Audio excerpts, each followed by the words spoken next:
Yo hace mucho tiempo que no veo lo que saco. No lo veo, no lo puedo ver, Ramiro. No lo puedo ver porque si lo veo en el visor no lo tomé. Si yo veo el salto de un bailarín en el visor, no lo tomé. No está en el sensor. Está ahí, lo estoy viendo. Si el espejo se levantó un segundo antes, un segundo después. Esto digo en la cámara de espejo, pero para dar una idea, hoy con la mirrorless, claro, no sabes si lo sacaste o no. En cambio, la cámara de espejo, sí, si no lo ves, y seguramente lo sacaste. Salto, la expresión, el movimiento, la frase, lo que fuere. Y aparte porque lo técnico deja de importar.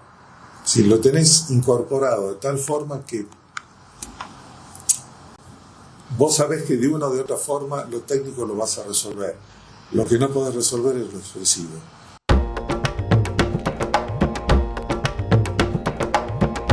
Hola, ¿cómo están? Mi nombre es Ramiro, soy de Vamos a las Artes y en esta ocasión vamos a conversar con Máximo Parvagnoli. Muchas gracias, Máximo, por acercarte a conversar con nosotros.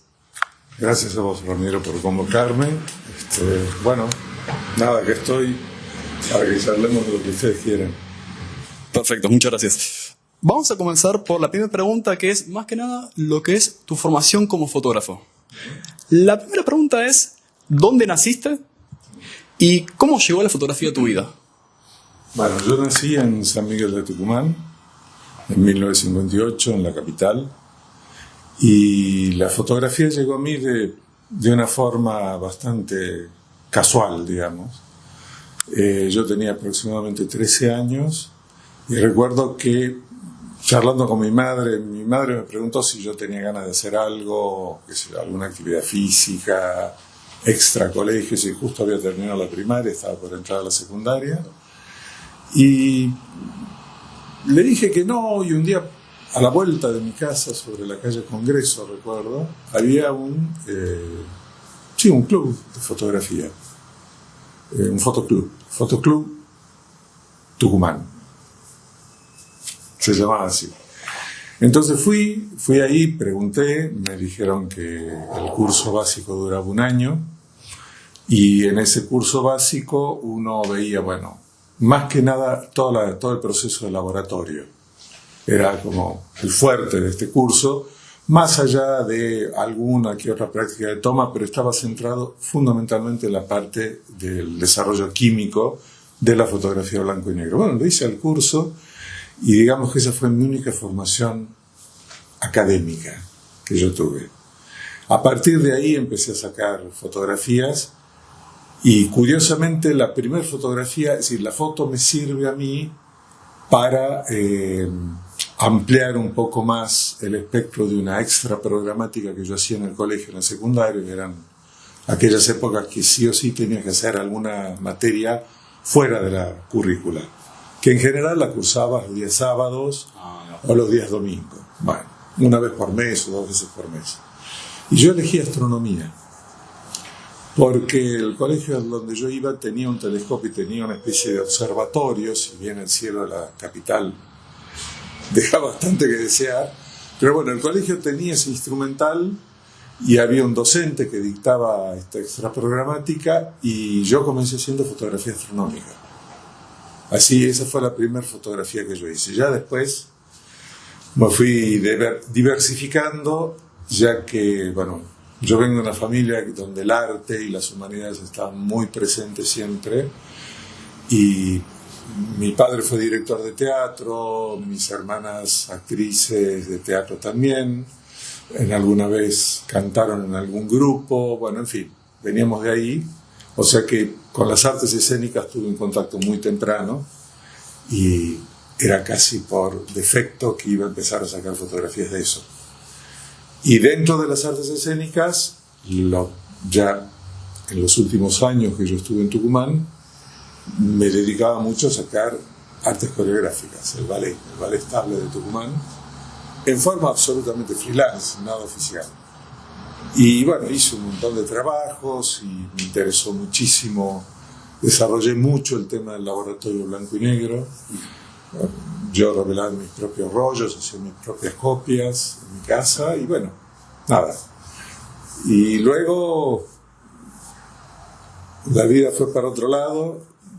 Cuando terminé la secundaria decidí que iba a estudiar medicina. Nada que ver, digamos, con el legado familiar. Y estudié mucho tiempo medicina. Estudié 5 o 6 años y me di cuenta que no iba a ser médico. Tardé un poco, pero bueno, me di cuenta. Y a partir de ahí es como que la fotografía se instaló en mi vida como forma de expresión, como medio de vida, como trabajo, como todo, ¿no? Mi actividad era fotógrafo. Y en esas condiciones llegué a Buenos Aires en el año 83, me acuerdo junio del 83, hacía un frío como el de hoy, o peor, terrible el frío que hacía. Y al año siguiente, exactamente un año después, en agosto del 84, estaba trabajando ya en el Teatro Colón, como contratado. Sí. Okay. Ese fue, hasta ahí, hasta el Colón, esa fue mi trayectoria. ¿Qué es para vos una imagen? De acuerdo a lo que vos comentaste. Wow. Una imagen, digo, independientemente de lo que yo pueda haber dicho en el pasado y de distintas definiciones que pueda haber dado acerca de la imagen, yo creo que la imagen representa algo muy, muy poderoso, ¿no? Es como sustraerle al tiempo una parte y plasmarla ahí y va a quedar ahí mientras la imagen dure, física o virtualmente. Lo interesante para mí hoy es saber en realidad qué parte de ese tiempo, ¿no? Es decir, qué sentido tiene ese tiempo que uno fotografió. Y sí entendí, y acá traigo el viejo mito de las tribus oriundas de América cuando decían no foto porque me roba el alma. Yo creo que más que una queja es también una advertencia al fotógrafo, porque no es solo el alma del sujeto el que roba la fotografía, sino parte de la tuya también. Porque si no estás en el mismo nivel de conexión, está difícil que saques una foto, o una buena foto. Y cuando estás realmente en la misma sintonía con lo que vos, sea persona, sea objeto, lo que fuere, estás fotografiando y algo tuyo queda. No solo de lo que vos... Si no solo se está aislando una parte del tiempo de lo otro, sino una parte del tiempo tuyo también. Y bueno, para mí eso es una imagen, ¿no? Y el poder que tiene. Lo que signifique para cada quien, eso es otra discusión. Vos seguías la trayectoria del fotógrafo Ernst Haas en su momento. Recuerdo una entrevista que comentaste de este fotógrafo. Sí. Y quería consultarte, en aquel momento donde vos estás en Tucumán formándote como fotógrafo, ¿vos seguías las trayectorias de fotógrafos y fotógrafas argentinas? Bueno, sí, digo, era prácticamente imposible no conocer las fotos de José Luis Raota, o de Barabino Devoto, o de Alicia Sanguinetti, que es hija de Anne-Marie Henrich, también de Anne-Marie Henrich, Sara Facio, bueno, toda aquella gran camada de fotógrafas y fotógrafos argentinos que realmente no solo trascendieron a nivel internacional, sino que formaron escuelas, ¿no? Es decir, hubo un antes y un después con respecto a la fotografía ante la presencia de toda esta gente. Y donde más se vio, porque la compartimentación por rubros, digamos, publicidad, artes escénicas, eso vino después. Pero donde más se veía la fotografía era en el consumo de la prensa y de las revistas especializadas. Y realmente el nivel de fotografía y de imagen argentina era muy, muy bien considerado. Caso también de los grandes estudios publicitarios de aquella época, ¿no? Es decir, la gente que empezó a poner la publicidad gráfica argentina en un nivel internacional tranquilamente. Pero bueno, sí, estaban todos ellos uno, si bien seguía más a unos que a otros, escuchabas de todos. Ya pasando a tu experiencia como fotógrafo en el Teatro Colón, quería consultarte cómo fue tu llegada al teatro. Vos comentaste que llegaste en 1984 e hiciste el ingreso. ¿Y cómo fue como el aproximarse a ese teatro en aquel entonces?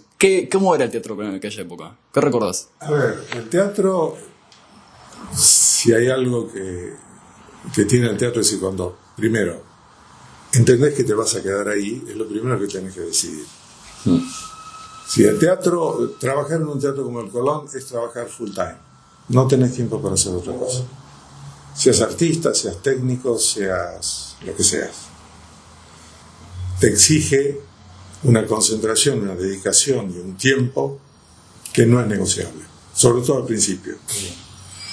Te tenés que hacer al teatro, primero, tenés que conocer el teatro. El teatro tiene la superficie de una manzana, pero en realidad son 8 manzanas porque tiene 8 niveles. Entonces lo primero que tenés que hacer es entender que, por lo menos, si vas a ir del office a prensa, no son 5 minutos, probablemente te lleve 10 minutos de caminata llegar a la oficina de prensa, o ir del taller de escenografía a la segunda parrilla del escenario y probablemente te lleve 15 minutos, entre ascensores, escaleras, pasillos, pasadizos que vas tomando. Digo, esto es primero lo que a mí me llamó la atención, ¿no? Es decir, la dimensión. Las dimensiones, los tiempos físicos. Pero también la dimensión del trabajo y de la exigencia que eso tiene. Es decir, nosotros teníamos que producir una fotografía no solo técnicamente de alta calidad, hacíamos blanco y negro en aquel entonces, las dos personas que estaban antes que yo y yo, hacíamos mucho laboratorio. Yo era bastante ducho en el laboratorio blanco y negro, o sea que rápidamente entendí más o menos cuál era la exigencia. Y realmente había que ser muy prolijo técnicamente para imprimir tu foto. Pero aparte la foto tenía que representar el espectáculo que vos habías sacado, digo. Entonces tenía que decir algo la foto, desde el punto de vista dramático, desde el punto de vista expresivo, pero aparte de ser posible, debías poder identificar de qué espectáculo se trataba. O sea, porque si bien nuestro trabajo siempre fue un trabajo de difusión de la actividad del teatro, la gente tenía que saber que el teatro lleva una labor de registro que tiene que ser exhaustiva e impecable, porque como es todo arte efímero y después de una puesta cualquiera, generalmente la escenografía, la utilería y hasta el vestuario se puede reciclar. Si vos querés reponer ese título, estamos en problemas. Está la foto, está el video. Entonces vos podés reconstruir un título diciendo, no, mirá, había tantos sillones Luis XIV, había 2 jarrones estilo Ming, había eran 2, no era una sola araña, y de repente el coro eran 50 campesinos, si los contás. Entonces ya tenés una idea de cómo era la producción, y probablemente con esa información los sectores técnicos podrían rastrear todo lo más posible para hacer la reposición del título.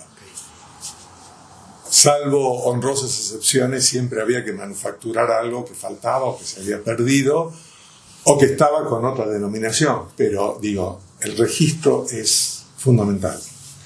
Y desde el año 67, yo entré en el 84, pero desde el 67 al día de hoy, el registro es absoluto de todos los espectáculos de la temporada, año por año, que se hicieron en el teatro. Es un archivo importante, muy importante. A lo largo de los años 80 y 90, ¿qué artistas nacionales y extranjeros captaste con tu lente en aquel entonces? Porque recuerdo que fueron... Bueno, son de mediados de los 80, digamos, fines de los 90, fueron, creo que la última época de oro del teatro, ¿no? Si por decirlo de alguna forma. El teatro nunca estuvo escapado, o nunca pudo escapar de lo que es la realidad socioeconómica del país. No nos olvidemos que en el 89, del 84 al 89, el teatro más o menos mantuvo como cierto target, sintiéndose que necesitaba como una vuelta de tuerca. Pero bueno, se salía de la dictadura militar, eso era todo un tema, ¿no? Había que reacomodar un par de cosas a mucho nivel. Pero recuerdo que entre fines de los 80 y, mediados, fines de los 90, lo que pasó en todo el país, el famoso 1 a 1, había mucha plata, muchísima plata, y se trajo todo lo que se pudo de fuera.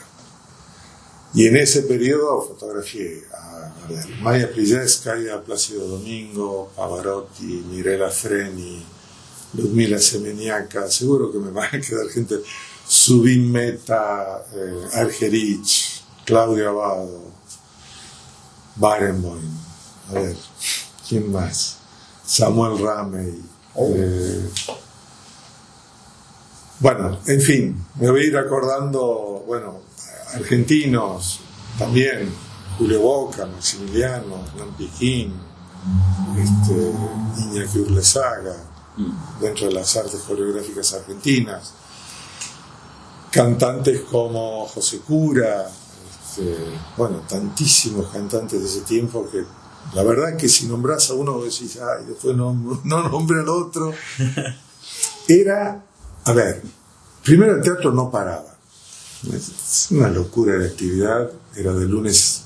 Sí, el lunes siempre fue nuestro día de descanso, pero incluso había lunes que se programaban por fuera de la temporada y había teatro para chicos y había bono para jubilados y permanentemente había un flujo de gente que entraba y salía de la institución porque también la oferta era impresionante. Y no solo a nivel de artistas individuales, sino que se empezaron a ver puestas en escena que tenían mucho más que ver con lo que era, no sé si la vanguardia absoluta de lo lírico o de lo coreográfico, pero sí se empezaban a ver cosas distintas, ¿no?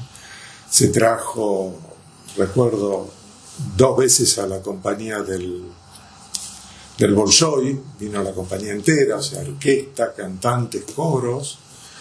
En una oportunidad vino el ballet del Bolshoi, vino el ballet de Tokio, el ballet de Neumayer, bueno, en fin, pasaron y fotografié, creo que de esa época lo fotografié a todas y a todos. Tengo fotos de todos ellos. Y ahí uno también entiende que muchas veces, en general no ocurría, pero había honrosas excepciones en los cuales la calidad artística no coincidían o no se correspondían con la calidad humana de la gente, ¿no? Es algo bastante más frecuente de lo que la gente cree. No necesariamente un buen artista es una buena persona. Y eso yo lo vi mucho en el teatro, se ve bastante. Pero bueno, es lo que es. Hay una reflexión que vos hiciste en una entrevista que era que el tiempo fotográfico tiene que adaptarse al tiempo escénico, en el sentido de que la fotografía justamente es inmediatez, congelamiento, precisión y momento. ¿Vos podrías comentar un poco más en profundidad esa idea? Bueno, esa idea tiene que ver con lo que yo te dije anteriormente, ¿no? Es decir, para mí, eso es una descripción, digamos, segmentada o compartimentada de cuando uno toma la foto. Pero para tomar la foto hay un proceso previo. Y el proceso es, por eso digo, al principio debe adaptarse uno. No solo a lo que pasa escénicamente, sino fundamentalmente a lo que le pasa al artista. Hombre, mujer, cantante, bailarín, músico, narrador, poeta, lo que fuere. Y en esto sí creo que hay que respetar. Yo siempre digo que hacer fotografía de artes escénicas es hacer arte con el arte de otros. El que comanda el arte es el arte de otros.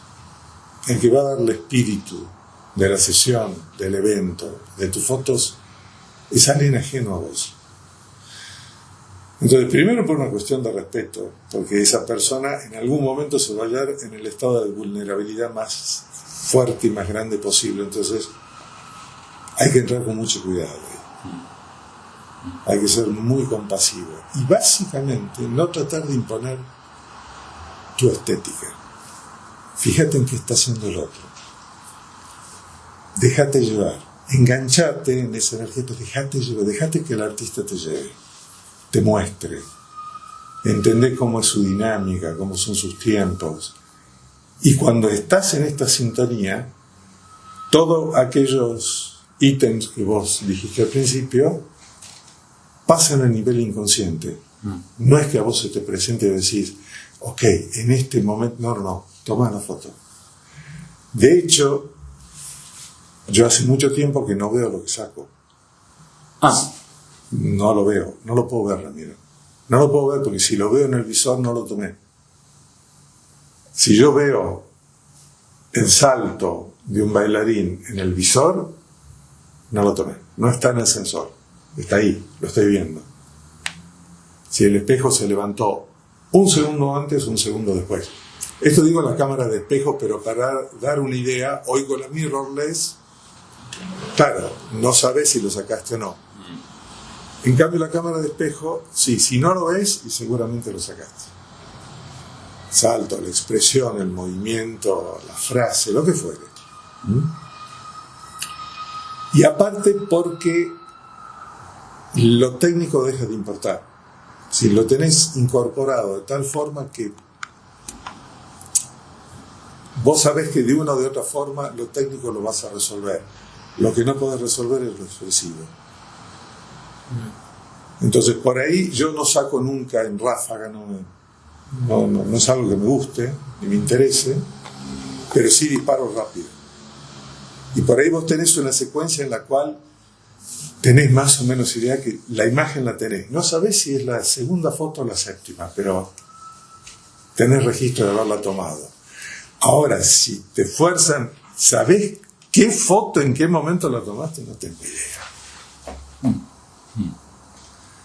Pero esto, digamos, fotografiar desde este punto de vista artes escénicas se hace mucho más sencillo. Si no se transforma en una cuestión absolutamente dura, casi imposible de cronometrar, porque en artes escénicas los y las fotógrafas y fotógrafos siempre, yo digo, peleamos con la más fea, que es poca iluminación y mucho movimiento. O sea, es la peor combinación que puedes tener. Pero bueno, digo, volviendo al punto, creo que lo importante es establecer la conexión previa y en eso uno debe dejar de lado el ego propio. Si vos vas a un lugar donde está ocurriendo, supongamos, una obra de teatro y empezás, pero mirá, qué mala luz, y mirá la escenografía, te empezás a pelear con lo que estás viendo, mejor no tomes fotos. Porque ya hay, digamos, como una resistencia a entrar. Y cuando uno entra, a lo mejor el espectáculo no es la quintesencia de lo que uno quisiera, pero siempre va a haber algo que te va a llamar la atención y algo que vale la pena fotografiar. Siempre. ¿Qué colegas pudiste asesorar en el teatro a lo largo de tu carrera? Colegas, perdón, ¿fotógrafos? Fotógrafos y no también del teatro. ¿Instrumentistas o cantantes? Sí, bueno, sí, no, en realidad, la verdad es que fueron una familia absolutamente numerosa, a veces disfuncional, muchas veces. Y claro, lo que pasa es que hay que entender que el teatro es una línea de producción antes que otra cosa, ¿no? De producción artística, pero es una línea. Es decir, hay tiempos por los cuales un espectáculo pasa por distintos sectores y cada sector debe ensamblar, ajustar y dejar su parte de la mejor forma posible, porque hay otros sectores que intervienen, uno sirve de base a algunos. Bueno, nosotros teníamos la función de, una vez que todos habían puesto lo suyo, nosotros decíamos, claro, la foto y eso se ve bien, se ve mal, se ve bien en foto o no. Digo, bueno, no es porque la foto vaya a decidir el destino de nada, pero de repente sí dejaba una huella. Y había espectáculos y realizadores donde vos sacabas la foto y decías, impresionante, parece esculpido en la piedra y sin embargo es una tela pintada. Y hay maestras y maestros realmente de la escena que eran impresionantes. Y hay otra gente que es un poco más desprolija, digamos. Pero en cuanto a los colegas que pude hacer en el teatro, sí, tengo amistades entrañables en el teatro. Sí, lo que yo... El teatro es un lugar, es una institución en la cual uno se puede hacer... No quiero utilizar la palabra adicto, pero sí te podés apegar mucho a la institución. La institución en sí, al ser una fábrica, tenés todos los rubros, se paga razonablemente bien por tu trabajo. En principio no tendrías por qué tener otra actividad, la podés tener si querés, pero es bastante difícil. O sea, te resuelve a nivel organizativo la vida en muchos sentidos. Pero yo nunca perdí de vista que es un trabajo. Yo siempre hablé esto con mis compañeros y les dije, el meridiano de la vida no pasa por el teatro.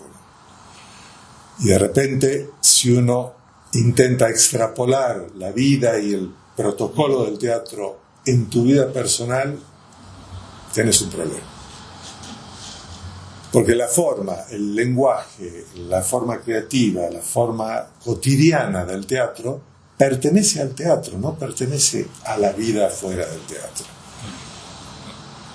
Si vos te tomás un tiempo para comer, estás en la actividad, digamos, ya sea de taller o de montaje, un tiempo determinado, y eso está estipulado no desde el punto de vista del capricho, sino desde el punto de vista de la producción. Entonces tiene parámetros que son a veces muy duros. Es decir, tiene que hacerse en este tiempo y de esta manera, si no, no es posible. Y aparte hay limitaciones de espacio, de forma del teatro. El escenario del teatro es un escenario en muchos casos complicado, es un escenario que tiene una pendiente de casi 16 grados, de fondo a proscenio, es muy alto pero tiene poco hombro. Bueno, todo eso condiciona y determina una forma de hacer las cosas que también te está determinando cómo va a ser tu día a día ahí adentro.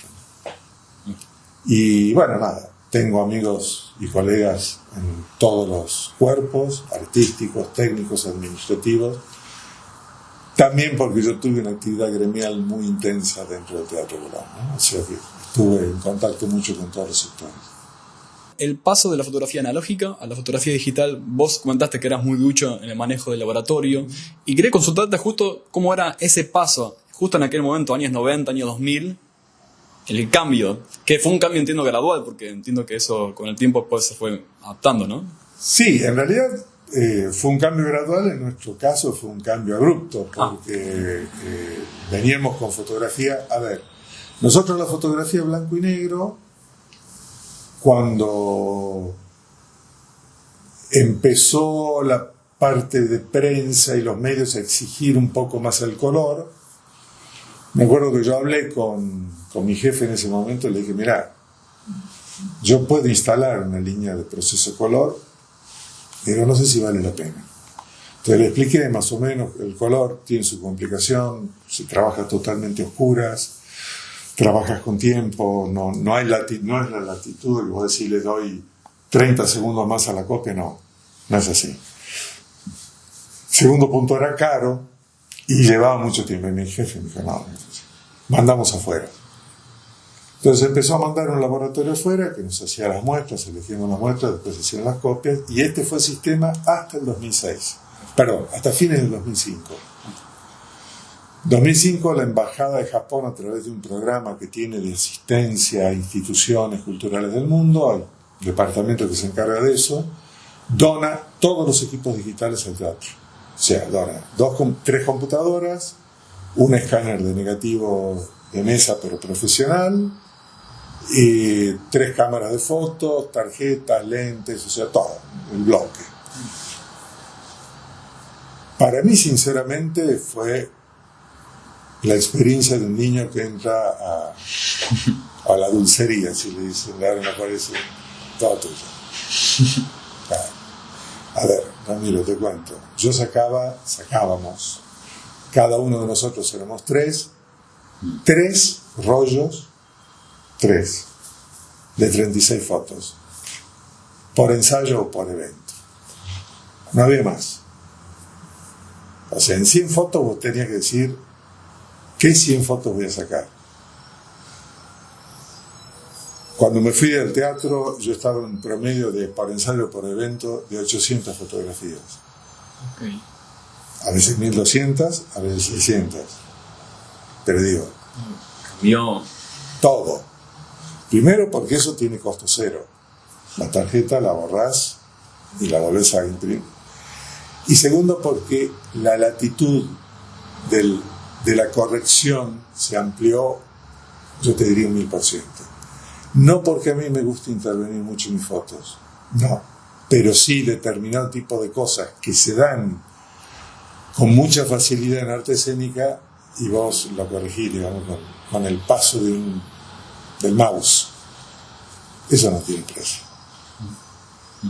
Y aparte poder rescatar imagen, ¿sí? Cuando vos, por ejemplo, en la fotografía analógica, sobre revelabas un rollo porque vos decís, no, necesito que venga algo de imagen, terminabas teniendo una imagen que tenía un grano impresionante y en las altas luces era blanco puro, ¿entendés? Una gama de contraste altísima, era muy difícil. Hoy con la fotografía digital no es que podás recuperar todo, pero tenés mucha más posibilidad de tener imagen en latitudes muy extremas, digamos, de la toma, ¿no? Me refiero desde el punto de vista técnico. Okay. Y a medida que se hacen más precisos los sensores, más sensibles, valga la redundancia, y más eficiente todo el hardware de la toma, mucho más, ¿no?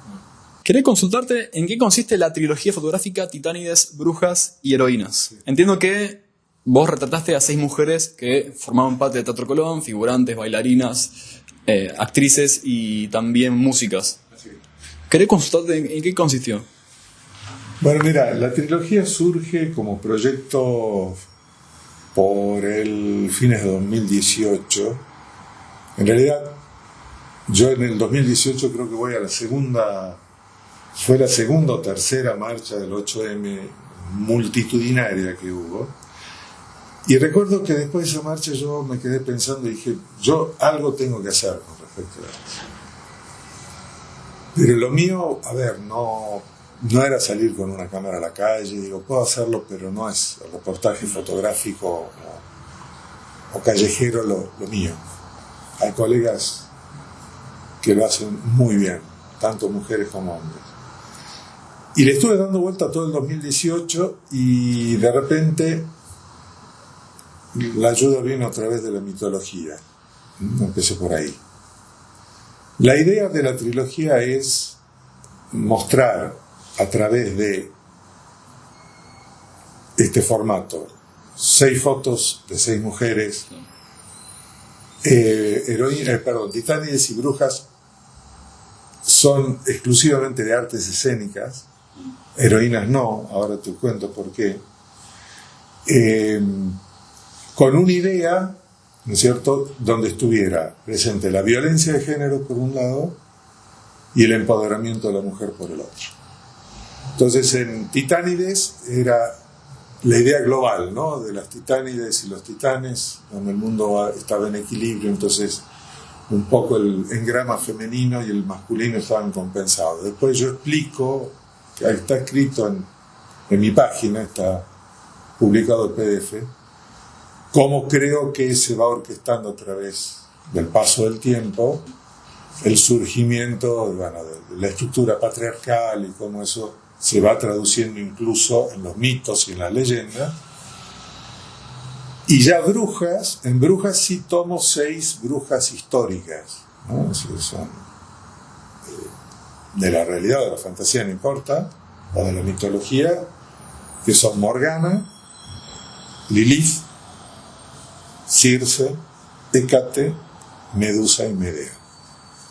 Ya particularizando en lo que, digamos, en mi visión de cada uno de estos personajes que son mucho más definidos. La primera y la segunda parte están terminadas. La primera tuvo una exhibición presencial y la segunda, Brujas, está esperando su exhibición presencial, pero ya fue presentada digitalmente, ¿no? Ya está en las redes. La totalidad de la exposición está en las redes. Y Heroínas justamente la empiezo el fin de semana que viene. Y Heroínas tiene otro concepto. Primero, ya habla de la mujer empoderada. En Heroínas no está presente el hecho de la violencia de género, sino es supuestamente mi deseo o elijo creer en un momento en que ya no exista y esté todo el universo femenino empoderado. Entonces, lo que decidí que en vez de 6 sean 12 las mujeres, va a ser el mismo número de fotos, en vez de 6 fotos de cada una, 3 de cada una, y las 12 mujeres van a ser de las artes en general, no solo de las artes escénicas, sino artes plásticas, visuales, literarias, etc. Va a ser en blanco y negro, todo blanco y negro, y con la menor cantidad de caracterización, maquillaje, sino la mujer, las que se suban al proyecto, en el ámbito que ellas quieran, laboral, relacional, familiar, solas, acompañadas, vestidas, desnudas, trabajando, como cada una de ellas quiera, expresando su arte o no, depende, pero es mostrar un poco, bueno, cómo de lo mítico se pasó a lo mítico y no, y la realidad histórica hoy es esta, ¿no? Estas son las mujeres de hoy. Y ahí cerraría la trilogía, que seguramente me va a llevar Heroínas todo este año y parte del año que viene, y esperemos en un futuro poder hacer una exposición con la trilogía completa. Ojalá. 3 preguntas rápidas que quería hacerte para terminar eran: si tenés una obra preferida, sea de cine, de teatro, de música. Muchas. A ver, de teatro me gusta mucho el teatro de cartoon, en Connie Blanco, ese teatro me gusta mucho. De música, 2 compositores, Stravinsky y Prokofiev, los 2 rusos, increíble, es una música que, no sé, me encanta, la de ambos. Obra literaria, toda la primera época de las novelas de John Irving, El mundo según Garp, La pensión New Hampshire, Reyes de Maine, Príncipe de Maine, Reyes de Nueva Inglaterra, como literatura. ¿Y qué me está faltando? El cine. Cine. Y el cine, hay muchas películas, ¿no? Hay muchos géneros y podríamos hablar de... Me gusta mucho Wim Wenders, me gusta mucho Miyazaki, me gusta Lanthimos, no todo. Los clásicos, ¿no? Buñuel, Fellini, Bergman, no sé ni hablar. Y después hay una película que yo menciono a mucha gente, que me parece que es una película que tiene un guión muy inteligente. Quizás no es una gran película, una película que se llama El libro de Henry. Creo que está ahora en alguna plataforma. Me parece una película muy inteligente, muy bien hecha. Pero en fin, podría seguir hablando. ¿Y de artes visuales? Artes visuales. Ahí me gusta mucho lo que hace Carlos Furman en San Martín. Lo respeto mucho, me gusta mucho su fotografía. Lo que hace Diego Ortiz Mujica también, es otro gran fotógrafo. Colegas míos de artes escénicas, Alicia Sanguinetti, Antonio Fresco, Carlos Villamayor, Natalia Benosillo, que ahora ya no está en España. Y creo que hay grandes fotógrafos y fotógrafas en este momento en Argentina, ¿no? ¿Una fotografía preferida de tu autoría? Tengo varias, pero a ver, una que recuerdo siempre y que está publicada la foto, está en el muro, en mi feed de Instagram y también en Facebook. Es una fotografía que yo les tomé a Herman Cornejo y a Alessandra Ferri cuando vinieron a hacerle Park. Es una obra contemporánea donde en un momento de la coreografía ella viene corriendo, salta, se agarra de la nuca de él, le da un beso y él comienza a girar. Y en el giro llega un momento en que ella está a 180 grados besándolo, y yo tengo una foto que está en el momento exacto del giro de frente al público y se ve una L y él está con los brazos como tirados hacia atrás, como soportando el impulso del beso, y ella está absolutamente 180 grados. ¿Y un recuerdo en tu profesión como fotógrafo? A ver, un recuerdo.